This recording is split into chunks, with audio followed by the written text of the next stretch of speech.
Welcome back to Top 5 Repairs. How do you know you have a bad ignition switch and it's time to replace it? So the ignition switch has 4 positions. It has the off position, it has the accessory position, it has the on position, and it has the start position. Again, there are 4 positions, and each of these positions is going to have a function. For example, in the off position, your vehicle is off, so nothing is on. Next, you have the accessory position, and that is to run the windows, that is to run the radio. And you also have the on position where everything should be running, like your ignition. And then you have the start position where it's going to cause the starter to crank.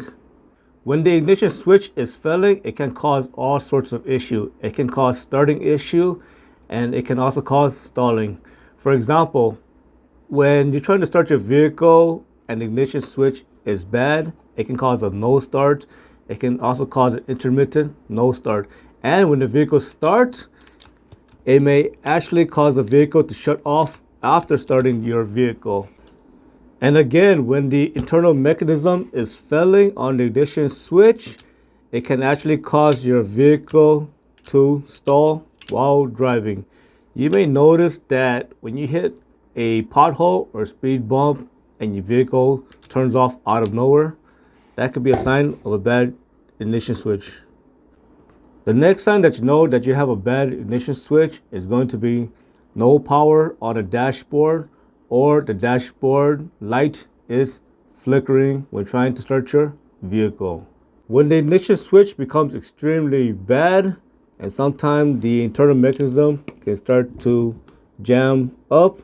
Sometimes when you put your key inside the ignition and it feels like the lock cylinder is not moving and you can't turn your key, that could be another sign that your ignition switch could be bad.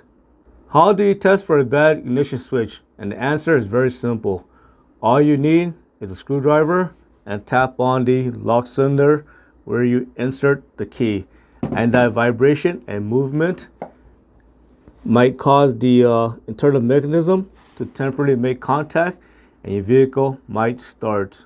If your vehicle starts, take your screwdriver, again tap on the ignition, and if your vehicle stalls afterward, that's how you know the internal mechanism contact is bad.